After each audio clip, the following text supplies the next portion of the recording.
Kwanza namshukuru Mungu kwa ajili ya mheshimiwa mbunge wa jimbo la Njombe mjini, Mheshimiwa Deo Mwanyika ambaye ndo ametoa hiyo miti 10,000 kwa ajili ya utunzaji wa vyanzo vya maji, na ndo amewakabidhi hawa watu wa mamlaka ya maji Njiwasa, na wao wameweza kusambaza kwa wananchi kwa ajili ya upandaji.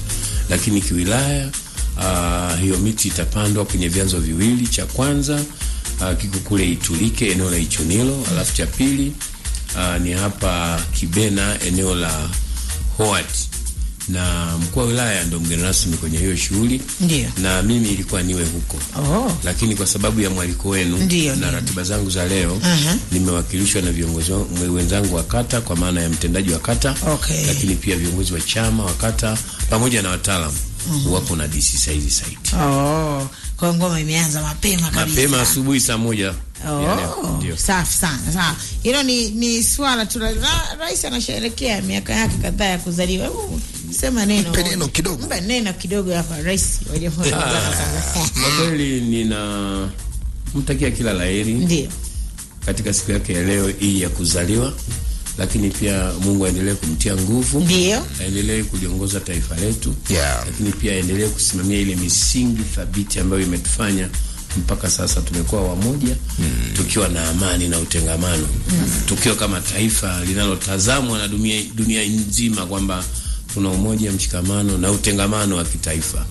Kwa hiyo mimi namuombea kwa Mwenyezi Mungu aendelee kutongoza kwa busara na hekima, ili hatimaye tufikie yale malengo ambayo Watanzania tunayatarajia kutoka kwake. Dora, unafahamu kwamba sasa hii itakuwa ni interview yetu ya kwanza sisi na Shikamo Parachichi. Tangu okay. Kuna bidii kipekee. Asema tulipongeza tu wakati inawezekana hakusikia. Lakini tulipata nafasi ya kumpongeza hapa. Tulijua kwamba bwana, sisi tunakupongeza kwa sababu wewe umekuwa na sisi kwa wakati wote. Tulikupa pongeza kama kufikishiwa na roho tu mbaya. Asante na ila kwa kweli tukupongeza kwa safari hiyo ambayo umeianza kwa namna nyingine. Na naamini sasa hivi tayari anaruka vizuri. Kuona. Ramadhani ni kata ya aina gani? Ramadhani ni kata ya ina sura mbili. Ndio. Ni kata, yani kuna eneo la kata ya Ramadhani, ni eneo la asili ya vijiji. Lakini pia kuna eneo la pili ni asili ya mji. Kwa mfano, ukienda mitaa kama ya Mgodechi, Mwikichi, Itulike, Amani, Itulike shuleni, Maheve, lakini na Mpeto. Haya ni maeneo ambayo yana asili ya vijiji, lakini pia wakazi wake wa hiyo mitaa walio wengi ni wakulima, wanafanya kazi za kilimo kwa 100%. Kwa hiyo ndivyo ilivyo, lakini kwa ukija kwenye mitaa ya Ramadhani, Kibena, Hospitali, Kibena Kati, hii ni mitaa ambayo watu wake sehemu kubwa wana mwingiliano mkubwa na shughuli za mjini. Wengi wanashinda sokoni, wengi wanashinda kwenye kuendesha labda mabajaji, wafanya biashara, hivyo. Kwa hiyo ndio sura ya kata ya Ramadhani. Maraki sasa sura ya kata ya Ramadhani inaweza kufanana sasa na jimbo la Njombe mjini. Si ndio? Maraki Mwanyika na yeye amesema ananika, si ndio? Ana mjini na vijijini. Na ukiangalia kwa mfano jimbo la Njombe mjini unaona kabisa kwamba vijijini ni kubwa kuliko mjini. Yani ina eneo na vijiji vya kutosha kabisa. Ukitaja mpaka Mamongolo mpaka Ngelamu.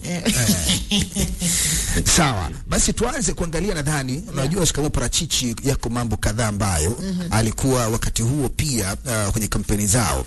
Alikuwa anatamani sana kuona Mheshimiwa mbunge Mwanyika akiyafanyia kazi kuna moja ama nyingine, si ndio? Na tukapongeza pia, tukaona jana, si ndio, Mheshimiwa mbunge pia aliposti kuanza kuangua zile barabara, si ndio, marekebisho kwa moja ama nyingine, si ndio? Na yeye ni moja ya jambo ambalo alikuwa analizungumza barabara hii. Barabara jamani. Wala basi ameanza kugusagusa vipi Mheshimiwa mbunge katika baadhi ya mambo katika kata yako? Kwenye kata yangu ni lazima nimshukuru sana Mheshimiwa mbunge kwa kadiri anavyonipa ushirikiano kwa ajili ya kuwaletea maendeleo wananchi wa kata ya Ramadhani. Kama ambavyo wewe mwenyewe umesema, kule katani kwangu kuna miradi mingi inaendelea. Mradi wa ujenzi wa gorofa pale hospitali ya mji Njombe kwa maana ya Kibena. Mbunge amekuwa sehemu ya mafanikio katika ule ujenzi. Kwanza fedha alitutafutia mwenyewe milioni 900. Ndio ametafuta ile fedha kwa ajili ya ujenzi wa ile gorofa pale Kibena. Lakini pamoja na kututafutia hiyo milioni 900, ujenzi wake ulikuwa unasuasua. Hasa kwenye kipindi kile cha kuelekea uchaguzi, wakati wa kampeni na kuelekea uchaguzi. Lakini baada ya uchaguzi kupita, Mheshimiwa mbunge amefanya ziara pale kama mara mbili ndio.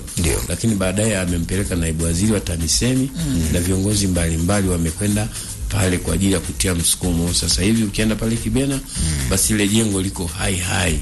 Tunaamini kwa maelezo ya mkandarasi, ifikapo tarehe 8 mwezi wa pili atakuwa anakabidhi jengo. Hayo ni maelezo yake ambayo ameyatoa kwenye ziara ya kamati ya fedha ya halmashauri. Lakini pia kwenye miundombinu, Mheshimiwa mbunge tumeendelea kushirikiana.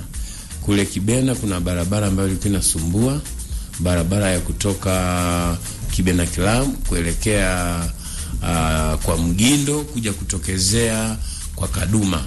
Tayari ameshapeleka grader, tumeshashirikiana na tayari grader limeshakwenda na limeshasembwa ile barabara. Eneo lingine korofi ni barabara ya kutoka Kibena Club kwenda kushuka Howard kwenda kutokezea Maheve. Hii barabara haijalimwa kwa miaka mingi. Bahati njema tayari imeshaingia kwenye mpango wa kulimwa, lakini hivi juzi ilikuwa imekata mawasiliano kabisa. Eneo la karibu na daraja pale lilitokea dimbwi kubwa ambalo lilisababisha barabara kutopitika baada ya mvua kunyesha sana.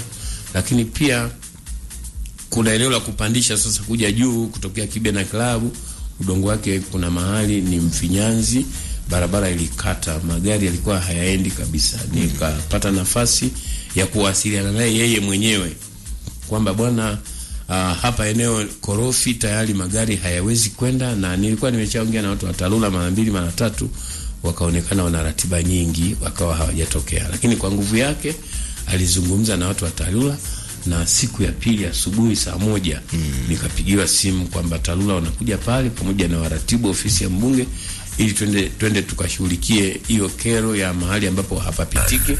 Na kwa kweli mpaka sasa hivi na furahi kueleza kwamba maeneo yale korofi yameshashughulikiwa na tayari sasa hivi magari yanapita bila shida. Wagonjwa kutoka maeneo nyumbani tu Mlevela, Itulike, Maheve wanapita ile barabara kuja hospitali bila shida. Kwa hiyo kwa kweli Mheshimiwa mbunge kwenye kata ya Ramadhani ametushika mkono na anaendelea kutushika mkono, na kwa kweli naendelea kumshukuru sana. Sawa, basi vizuri sana. Habari za namna hiyo zinakuwa na matumaini kidogo. Na matumaini na jaribu ukimsikiliza vizuri Shikamo Parachichi anazungumza nguvu ya ushirikiano. Kwa sababu si kidole kimoja akivunji chawa. Kidole kimoja akivunji chawa. Lakini ndio maana viko hata mkononi viko vitano, maana yake vina shirikiana. Na kuna ile wenyewe wanasema Mwanyika na madiwani wake wanasema wanaahidi, waliahidi, wanatekeleza. Sio mchezo. Okay, sawa. Tumezungumza kwenye swala moja la miundombinu ya barabara. Labda kama kuna kwenye hicho kipengele kuna jambo limesalia kuhusu barabara. Sasa kuhusu barabara, ndugu watangazaji, kwa Ramadhani tuna mambo mengi ya kujivunia. Tumeshakaa vikao na mbunge wetu kwa maana ya sisi madiwani, lakini pia diwani ameshakutana na TARURA yeye mwenyewe kwa maana ya mamlaka za barabara vijijini. Ameshapanga nao mikakati mingi, na moja ya matokeo ya hivyo vikao, sisi kule Itulike kwa mfano, Itulike Amani, tumepata barabara ambayo imeingia kwenye budget, ina urefu wa kilomita kama 4 hivi, ambayo tunaamini kwenye kipindi cha 26-27 inakwenda kutekelezwa. Hiyo barabara inatoka Itulike shuleni kuelekea Ihanga kutuunganisha na kijiji cha Mlevela kule Wanging'ombe. Na ni barabara ambayo haikuwahi kulimwa miaka yote, lakini pia ina daraja kubwa katikati hapo ambalo tumeelezwa na watu wa TARURA kwamba litajengwa kwa viwango vinavyostahili. Lakini tuna barabara nyingine ya kutoka Kibena Kilabu kwenda ofisi ya mtaa, kwenda Jiwe la Mgigi, kwenda kutokea Kibena shuleni. Ni barabara kubwa sana, kilomita karibu 2, na yenyewe ina daraja, na yenyewe imeshaingia kwenye budget. Tunamshukuru Mungu kwa hizo taarifa. Lakini nimezungumzia barabara ya Howard ambayo ilikuwa imekata mawasiliano, na yenyewe ile tumeelezwa kwamba zikipungua mvua tayari iko kwenye budget, na yenyewe italimwa kwa kiwango cha changalawe. Sio hizo tu, kuna barabara nyingi. Nisingependa kuzieleza zote kwa sababu zitakula muda, na tuna mambo mengi ya kusema na hapa sijaja kwa ajili ya barabara peke yake. Lakini kubwa kabisa, namshukuru sana mheshimiwa mbunge, kila anapompigia simu kumweleza changamoto za wananchi ananipa maelekezo kwamba hili lifanyie hivi, hili lifanyie hivi, ili subiri nitakuja, hili anakuja mratibu. Kwa hiyo kwa kweli mimi binafsi kama diwani wa kata Ramadhani najivunia kwa na Deo Mwanyika. Okay. Elimu kwenye kata yangu hasa eneo la sekondari haijakaa vizuri sana. Okay. Lazima niseme ukweli. Kule Ramadhani shule mama, katika shule za sekondari, shule mama ni shule sekondari Maheve ambayo ndio shule mwanzilishi. Na shule iliyofuata baada ya sekondari Maheve ni shule sekondari Kibena Njombe, lakini watu wanapenda kuiita Mpeto. Iko kule Kibena. Lakini shule ya tatu ni shule ya sekondari Wikich ambayo ni mpya. Hiyo sina uwezo kuizungumzia sana kwa sababu ndio inaanza. Lakini shule mama kwa kweli lazima niseme ukweli ni shule mbovu.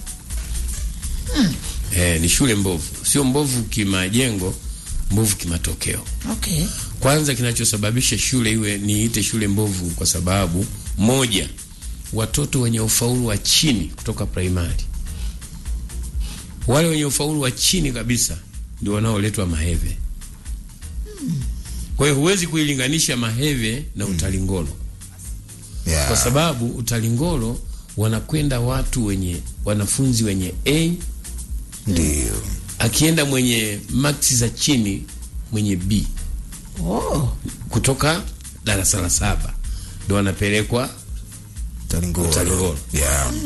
Lakini Maheve wenye C, wenye D, wenye mtindio wa ubongo ndio wanaletwa wapi? Wanaletwa Maheve. Ni lazima tuweke taarifa vizuri. Kwa sababu wakati mwingine unaweza kusema shule inafanya vibaya, walimu wazembe, lakini kutoka kwenye uchaguzi wa wanafunzi wenye uwezo mdogo ndio wanaletwa Maheve. Kwa hiyo tuna kazi ya kufanya. Ndio. Lakini pia mimi kama diwani, kadri siku zinavyokwenda nataka nijifunze kwa nini watoto wenye uwezo mdogo ndio wanaletwa Maheve. Labda shule yao. Na kwa nini hawa watoto wenye uwezo mdogo tusigawane? Unajua wakikutana wapumbavu watupu watabaki kuwa wapumbavu. Lakini ukiwachanganya watu wenye uwezo mdogo na wenye uwezo mkubwa kwa maana ya wanafunzi, watasaidiana. Maana watasaidiana. Kwa hiyo hoja kwangu inaniumiza kwamba watoto wenye ufaulu mdogo ndio wanaletwa Maheve. Super wanapelekwa maeneo mengi. Lakini kwenye matokeo sasa kwenye matokeo sasa ya form 4 unakuta wale ambao walipelekewa watoto super wanataka kujilinganisha na sisi. Na hata kwenye rank namna hiyo unakuta yeye ni wa kwanza, mimi nimekuwa wa mwisho, na anatamba kabisa kwamba sisi tumefanya vizuri. Amesahau kwamba makapi ndio yaliletwa kwangu. Kwa hiyo nataka kuijengea hoja kwenye mamlaka zinazohusika ili na sisi sasa hivi tuweze kupewa watoto wenye uwezo, na hawa watoto ambao hawana uwezo tuweze kugawana waende kwenye kata zote. Hiyo ndio hoja yangu. Lakini ndugu mtangazaji, yako matatizo pale Maheve. Ukiacha hilo sasa, yako matatizo ya kiutawala. Kero linaonekana lina mlolongo ile. Yes. Ninachomshukuru Mungu sasa hivi pale Maheve tumepata mkuu wa shule mpya. Amekuja mkuu wa shule mpya, kijana kutoka Njosi. Product ya Njosi. Na Njosi lazima nikwambie ukweli, ukiona mwalimu ametoka Njosi, product ya Njosi ni nzuri sana. Kwa hiyo nina imani na yule mkuu wa shule kwamba anakuja kuifanyia mabadiliko makubwa. Lakini pamoja na kwamba kwenye matokeo, kwa mfano ya safari hii 25 26 matokeo ya form 4 sisi tumekuwa wa mwisho kwenye halmashauri ya mji wa Njombe. Ramadhani. Shule ya sekondari Maheve. Tuwape pole. Asante. Lakini kwa mtihani sasa mbona kuna kazi kama diwani wakisha kwamba nakana wadau wake sasa pale wanakabiliana na hiyo changamoto. Lakini sasa baada ya kupatikana hayo matokeo kwamba sisi ni wa mwisho na sio mara moja, wanafunzi 42 wamepata 0. Ndio. Na kama sikosei mwaka jana au juzi tulipata 0.40. Sasa hata wakati wa kampeni kama ulinisikiliza, nilikuwa nazungumzia sana Maheve kwamba ni shule ambayo imeoza. Unajua ili utibu lazima ueleze ukweli. Ndio. Yaani siwezi kwanza kuongea uongo, lazima nieleze ukweli. Pale kuna vitu vingi ambavyo pamoja na hayo makosa labda ya serikali kuleta watoto wenye uwezo mdogo, lakini pia ile ndio shule ambayo haina nidhamu. Yaani nidhamu imepotea kwa wanafunzi na kwa walimu. Ndio. Kama kwa siku shuleni wanaweza wasihudhurie watoto 100. Ndio. Na hakuna hatua zinachukuliwa. Kama kwa siku mwalimu anatakiwa kufundisha vipindi 4, anafundisha 2. Na hakuna hatua zinazochukuliwa. Kama unaweza kumkuta mwalimu wa sekondari yuko mtaani saa 4 na hakuna hatua zinazochukuliwa. Kwani shule iko porini sana, iko pabaya, shule iko mjini. Yaani ukienda Maheve utapapenda. Iko kwenye mazingira mazuri, na nataka nikwambie hapa mjini hakuna shule yenye majengo mazuri na mengi kama Maheve. Isipokuwa ninachokuambia, kwanza kabisa kwa muda mrefu mkuu wa shule pale, kama sio miaka 3 ameugua, alikuwa anaumwa. Miaka 3 hakuwepo kazini. Kwa hiyo shule ilikuwa inaendeshwa na makamu mkuu wa shule. Huyo makamu mkuu wa shule alikuwa anafanya kazi ya kusimamia ujenzi wa shule ya sekondari Wikichi. Ni makamu anaiendesha shule ya Maheve, anasimamia ujenzi shule ya sekondari Wikichi. Kwa hiyo na huyo ni makamu, sio mkuu wa shule aliyethibitishwa. Kwa hiyo ile ilipelekea kutoa nafasi kwanza kwa walimu wengine kutowajibika, kwa sababu yeye mara nyingi alikuwa kwenye ujenzi. Lakini cha pili, kwa sababu walimu hawawajibiki, maana yake na wanafunzi watafanya wanachokitaka. Huwa kuna hiyo gap inatokea. Hayo ndio matatizo yaliyojitokeza pale Maheve. Lakini kwa hapa mjini ukisikia shule yenye mimba nyingi ni Maheve. Sasa sababu ni zile zile, ukikosa usimamizi, ukikosa nidhamu, hayo ndio matokeo. Makano wanaona utafiti ambao umebainika. Yani hiyo nazungumza kutoka mdomoni, ile shule ni ya kwangu. Ndio shule ambayo ina mimba nyingi. Lakini ndio shule ambayo ina fununu kwamba walimu walikuwa wanatembea na watoto wa shule. Kwa mimba zinaweza zikawa ni za walimu. Kuhusu mimba kwamba ni za walimu au sio za walimu, hizi ni tetesi. Lakini nimekwenda kwenye kikao pale kwa mara ya mwisho. Ndiyo. Yaani unajua mpaka sasa vikao vya ndani na wataalamu mbalimbali na walimu na waratibu labda na wazazi, kamati za shule, nimefanya zaidi ya vikao 10. Ndio. Pale Katani naita kundi hili, naita kundi, kwani nimejifunza vitu vingi sana. Kwa hiyo zilikuwepo fununu za walimu kutembea na wanafunzi. Ndio. Kikao cha mwisho ndio nimefanya na walimu wa sekondari Maheve. Na hazijapita siku 7 toka nafanya kikao. Kwa hiyo kikao cha mwisho nimefanya na walimu sekondari Maheve, walimu 31, wako wengi. Pamoja na mkuu wao mpya. Nimezungumza nao vitu vingi sana. Pale ambapo walikuwa wameteleza walikiri. Ndio. Na kuomba radhi na kuniomba tujipange upya. Na mimi nikawaeleza sitaki kufukua makaburi. Naam. Nataka nianzie nilipopakuta. Ndio. Au nilipofikia. Kwa hiyo kimsingi tumekubaliana sasa kuibadilisha Maheve. Walimu kwanza walikuwa na hofu na mimi kwamba sasa diwani, kwa sababu hizi skendo ameshazijua na matokeo ndo haya na nidhamu imeshashuka. Na nilikuwa na orodha ya walimu ambao inasemekana wanatembea na wanafunzi. Ndio. Nikawauliza nisome. Watu wanainama. Kwa hiyo tumekubaliana kuanza upya. Na mimi nimesamehe yaliyopita. Kwa sababu mkuu wa shule mwenyewe amekuja huyo mpya. Na yule aliyekuwa na kaimu pale amehamishwa, hayuko pale tena. Akasema sasa sisi tujipange upya kwa ajili ya Maheve yetu. Hakuna mtu atakayeweza kuja kutusaidia zaidi ya wewe sisi kusimama. Mamlaka za usimamizi wa elimu zinasemaje? Kwa sababu kama unasema kwamba kwa mfano kiasi cha kufeli kwa wanafunzi sio mara moja, yani labda maafisa elimu kuanzia kata mpaka mkoa, yani ni kipi wanachokizungumza, ama mara baada ya matokeo hayo kutoka wameshakuja kuzungumza na wazazi au wanafunzi, walimu? Ninachojua mamlaka za elimu haziwezi kuja kuzungumza na wazazi na wanafunzi, ila zinachukua hatua. Kwa mfano, yule aliyekuwa mkuu msaidizi alikuwa anasimamia ile shule, alishaondoshwa pale, amepelekwa shule nyingine.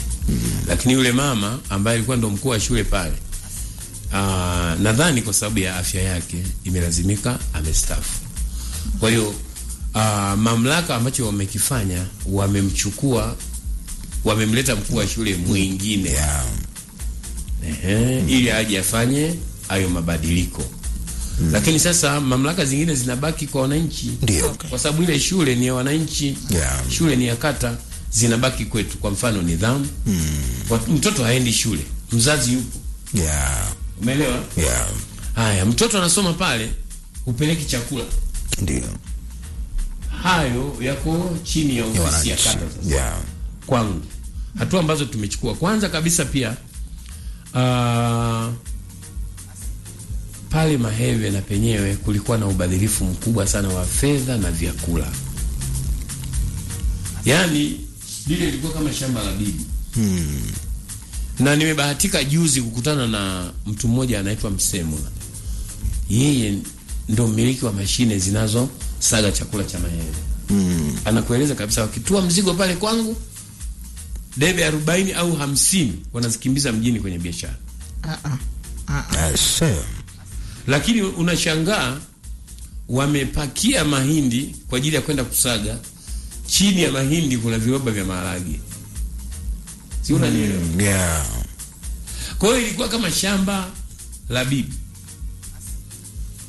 Na hiyo tabia kwa kiasi ilianza kujitokeza Kibena Njombe, kwa maana ya Mpeto. Na wenyewe walianza kuingia kwenye huo mkumbo. Na hiyo haiongozwi na walimu. Ndio. Inaongozwa na wazazi wenzetu. Ambao ndo wamepewa mamlaka ya kusimamia na kukusanya vyakula. Na kufanya shughuli ya kwenda kusaga na kurudisha chakula shuleni. Wale ndio majambazi wetu. Kwa kwenye eneo lingine, sisi wenyewe wazazi tunahusika kwenye wizi wa vyakula pale na yeye. Pamoja na Kibena Njombe. Kwa mfano, kule Mpeto. Pale Mpeto kuna mashine 2 za kusaga pale kijijini. Lakini shule na wazazi pamoja na walimu wanaohusika na swala la chakula wanatoa mahindi Mpeto, wanakuja kusaga Howard, kilomita zaidi ya 4. Mpeto kuna mashine. Sasa unauliza, kwa nini mnatoa mahindi Kibena Njombe, Mpeto, mnaenda kusaga Maheve na hapa kuna mashine? Unajifunza, wanatafuta nafasi ya kushusha mizigo ili waweze kuuza na hatimaye wapate fedha. Sasa hilo ni saizi yangu. Na nimelifanyia kazi. Ndio. Kwa asilimia kubwa. Kwa mfano, nilipogundua hayo, nilienda kupiga hesabu ratio ya chakula kwa wiki, mtoto anakula kiasi gani. Ndio. Na sikuwa peke yangu, nilikuwa mimi, wataalamu wangu wa kata pamoja na wakuu wa shule. Tukajifunza kwamba chakula kinachochangwa ni kingi kuliko kinacholiwa. Kwa hiyo unaweza ukaona robo ya chakula kinachochangwa kinauzwa. Inawezekana Maheve ni katika zile shule ambazo hizo shule unazo, manake Maheve au Kibena Njombe ni mojawapo ya zile shule ambazo zinahamasisha zaidi chakula kuliko kuhamasisha taaluma. Hapo ni kama ulikuwepo. Habari ndio hiyo. Lakini mimi namshukuru Mungu tumeshusha, kwa mfano wale wa day kule Maheve pamoja, tuseme ni pamoja na wale wa day na boarding, kwa sababu boarding tunao Maheve peke yake. Lakini day tunao Wikichi, tunao Kibena Njombe kwa maana ya Mpeto na Maheve. Kule mchango wa fedha kwa ajili ya chakula, yani chakula, sio masomo ya ziada, sio na nini, ilikuwa 115 kwa mwaka mtoto mmoja. Ndio. Lakini tulivyopiga hesabu tumeishia 75,000. Hizi nyingine ni za nini? Hakuna majibu. Tukakata. Kwa hiyo tumeshusha kutoka mchango wa 115. Sasa hivi mtoto mzazi anachangia 75,000. Na 75,000, 115 ilikuwa lazima uchange kwa mkupuo mmoja. Lakini sasa hivi mzazi anachanga 75,000 kwa mikupuo miwili. Lakini pia watoto wa day walikuwa wanachanga mahindi debe 5 kwa mkupuo mmoja. Sasa hivi tunasema unachanga debe 4 kwa mikupuo miwili. Safi. Lakini pia wale watoto wa boarding walikuwa wanachanga zaidi ya 180 hivi fedha. Na mahindi debe 10. Kuna mchele kama debe 1.5, maharage debe 1.5, na kwenye tumepruni, tumeshusha. Baada ya kufanya hivyo, hakuna mzazi ambaye hajapeleka mchango shuleni. Okay. Wazazi wote wamehamasika na kamati inakiri kwamba haijawahi tokea. Lakini ndugu mtangazaji, juzi nilikuwa nakagua vyakula shuleni. Pale Maheve nimezikuta zaidi ya roba 100 hazijatumika za mwaka jana. Si unanielewa? Ndio. Sasa najiuliza, kama roba 100 hazijatumika mpaka sasa na tumeshachanga mahindi mapya, maana yake hizo roba 100 tunaweza kula mwezi wa pili, tukala mwezi wa 3. Haya mapya tukaanza kula mwezi wa 4, wa 5, wa 6. Tayari tutakuwa tumefika awamu ya pili ya mchango. Maana na yenyewe mahindi yatabaki mengi, maharage yatabaki mengi, mchele utabaki mwingi. Nimeshaanza kuona matokeo. Na nimepita kwenye ziara kuambia wananchi kilichokuwa kinaendelea Maheve, wamepongeza, wameshukuru na wameona wamepunguziwa mzigo mkubwa sana. Kwa hiyo niseme yaliokuwa yanaendelea ndo hayo, lakini namshukuru Mungu tumeshayatengeneza na tumechukua muda mrefu sana kukaa na kuyaseti haya mambo yote ninayozungumza. Lakini pia kwa maana ya wazazi sasa ambao tumepunguza michango ya fedha, tumepunguza michango ya chakula, tumeleta nafuu kwa wazazi. Baada ya kupunguza ile michango, kwa sababu zamani michango ilikuwa mingi, lakini watoto wasiochanga walikuwa hawaruhusiwi kula shuleni. Mimi nimepiga marufuku. Mtoto amechanga au hajachanga, chakula lazima ale. Lakini mzazi ambaye hajachanga, huyo ni saizi yangu, utadili naye. Safi. Mzazi ambaye hajachanga, huyo ni saizi yangu. Kwa hiyo pia nitumie nafasi hii kuomba wazazi wale wachache ambao hawajapeleka chakula kwenye mashule, Wikichi Maheve na kule Kibena Njombe Mpeto na kule kwenye shule za msingi kwenye kata ya Ramadhani, wapeleke vyakula, kwa sababu sasa hivi tuna baraza la kata linalojielewa. Unaweza kukwepa kupeleka shilingi 75,000 ukaenda kutozwa 300,000 kwa kitu kingine. Kwa hiyo hali halisi ya elimu kwenye kata yangu ndio hiyo. Na niseme tu kwamba mimi nawashukuru walimu pamoja na madhaifu ambayo yalikuwepo, wamenielewa. Okay. Na tumekubaliana. Baada ya kikao tumesimama, tumeshikana mikono, safi, tumeongea, tumezungumza, wamenisindikiza, lakini pia nimepata nafasi ya kuzungumza na wanafunzi. Ndugu zangu, wanafunzi wanacheza maguruguru. Aisee, umeona ile jana? Nimewakuta wanafunzi zaidi ya 15, wengine waliniporonyoka. Yani wanatakiwa wawe shule ya msingi. Lakini wako kwenye mabonanza, maguruguru, sio wanasema PS na nini. Na hayo shule ya msingi. Shule ya msingi. Uliowaona ni wa shule ya msingi nilikuwa nimekaa nao, wamepigwa picha. Walikuwa shule ya msingi. Kwa hiyo nimefanyaje? Nimemwagiza mtendaji wa kata aorodheshe hayo michezo ya mabonanza sio na PS yaliyopo kwenye kata yetu. Nataka niyapige marufuku. Watu wanasema huwezi kupiga marufuku kwa sababu yeye amelipa kodi. Huwezi kulipa kodi kwa sababu ya kuangamiza kizazi chetu. Ninachokwenda kuzungumza na raia wa Ramadhani, wanasema tunaona afadhali tulivyokuwa tunasoma Maheve kuliko tunavyosoma Mpeto. Ni kama mwendo umeongezeka, lakini pia ile barabara haina magari mengi kwamba watapata lifti au itakuwaje. Kwa hiyo swala la usafiri pia na lenyewe tunajaribu kuliangalia. Ninataka nikipunguza haya matatizo mengi niende kwenye mamlaka zinazohusika, ili ikiwezekana angalau watuongezee kilomita. Yani zile gari hizi highs bajaj badala ya kuishia Miami, ikiwezekana zisogee kule mbele, ili wale watoto waweze kusaidiwa kufika mapema shuleni. Kwa sababu wanashukia njiani, wanatembea. Jioni wanatembea ili yani kilomita 2 ili ndio wapate usafiri. Kwa watoto kule wanapata shida sana.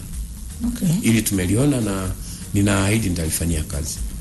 Zahanati ya Mpeto inaendelea kufanya kazi. Zahanati ya Mpeto inaendelea kufanya kazi, japo ipo kwenye uchakavu mkubwa sana. Yani unajua hata kwenda kwenye ile zahanati huwa najisikia shida. Nimesha kwenda karibu mara 2, lakini hata ukiona daktari hayupo au nesi hayupo, saa nyingine wewe mwenyewe utakuwa ujiulize, mazingira ni rafiki? Zahanati imechoka, lakini hakuna nyumba ya mganga wala nyumba ya nesi. Kwa hiyo pia kwenye kichwa changu nina mkakati mkubwa sana kuhusiana na zahanati ya Mpeto. Na wananchi wa Mpeto wana imani kubwa sana na mimi. Kwa hiyo kama wananisikiliza, nimeliweka swala la zahanati ya Mpeto kwenye ukurasa wa mbele kwenye mipango yangu ya utekelezaji wa shughuli za kata ya Ramadhani. Lakini pia ninamsubiri mheshimiwa mbunge. Akirudi nitamshirikisha, na ikiwezekana tutaondoka wote kwenda Mpeto ili na mwenzangu akaone ile hali ya zahanati ya Mpeto. Yani huwezi kusema iko mjini. Imechoka sana. Kwa kumalizia mheshimiwa watangazaji, pamoja na hayo yote nimeyazungumza, lakini kata yetu ina mpango kabambe wa kuhakikisha inakuwa kata ya mfano kwenye eneo la usafi. Okay. Na hicho ndio kipaumbele chetu cha kwanza kwenye kata ya Ramadhani. Tumepambana sana, kata ilikuwa chafu sana, makopo ukipita ukikanyaga hatua 2-3 umekanyaga kopo. Na unakanyaga kopo la mwaka juzi liko hapo hajaondolewa. Sasa hivi na diriki kusema kata yangu sasa kwenye jambo la usafi wananchi wameshaelewa. Nenda kapite pita mjini hapa, pita Mji Mwema, nenda Ramadhani, alafu utanipa majibu. Na nyinyi mmeweka taratibu wa kila wiki. Utakachokuwa unaangalia makopo na karatasi ambazo haziozi, alafu machuma barabarani na nini kaangalie. Sisi kila Ijumaa tunafanya usafi. Kila Ijumaa tunafanya usafi. Na hivi ninavyokuambia, nimeingia hapa ninaambiwa mnataka kufanya tour kwenda Mpanga Kipengere. Yes. Na mmesema mwendaji mmoja ni shilingi 50,000. Mimi nimemlipia afya wangu wa kata ya Ramadhani ili aungane na ninyi kwenda ku refresh mind huko Mpanga Kipengere. Tarehe 14. Tarehe 14 mwezi wa pili. Ndio. Ni kwa sababu ya kazi kubwa ambayo ameifanya kule kwenye makofi kwa tafadhali. Mpanga Kipengere. Pamoja na hiyo, kata ya Ramadhani ni kata ambayo ilikuwa inasifika kwa mauaji, kwa vibaka, kwa wizi na mambo mengine ya hovyo. Nataka niwaambie, fuatilieni. Tunakwenda kuwa na kata ya mfano. Tunataka wananchi wachape kazi lakini wasiingiliwe kwenye mali zao. Unamkuta mama amefanya kazi kwa miaka mingi, labda miaka 3, ameenda shambani, amelima mabustani, kipalila na nini, amefanikiwa kununua TV, matandiko ameweka ndani. Siku moja tu ameenda kwenye mkesha kanisani, anarudi TV haipo, nini hakipo, matandiko hayapo. Hiyo kwenye kata ya Ramadhani nimesema lazima ifike mwisho. Na tutawaonyesha mfano. Vibaka wote nimeambiwa watafute kata ya kwenda kuishi, sio kata ya Ramadhani. Lakini ninapohangaika na haya, ni waombe wazazi wa Ramadhani wazae watoto. Wazae watoto. Yaani mimi nitafanya kuwalinda, nitafanya kila kitu, nitawarahisishia mazingira ya kuishi. Lakini naomba kata ya Ramadhani watu wazae watoto. Watu hawazai, hatuongezeki. Kata ni kubwa, ardhi ni kubwa, imebaki tupu, haina watu. Na wanasema maendeleo ni watu. Bila watu hakuna maendeleo. Kwa sababu sisi tuko wanne hapa ndani sasa hivi. Tusingezaliwa, tusingekuwa hapa, na hapa tupo kwa ajili ya maendeleo. Kwa hiyo wahimize wananchi wa Ramadhani wazae watoto. Ndio furaha ya diwani. Mimi nitachapa kazi zao zote wanazozitaka. Tutajenga mashule, zahanati na kila kitu, miundombinu tutafanya. Lakini naomba wazae watoto. Lakini pia mimi mwenyewe najaribu kujipima. Je, nimeshazaa vya kutosha? Na ili kuonyesha mfano, nafikiri na mimi nirudi kwenye hiyo shughuli. Basi ni washukuru sana ndugu watangazaji. Mozi ana nyumba yake, hahusiani na haya.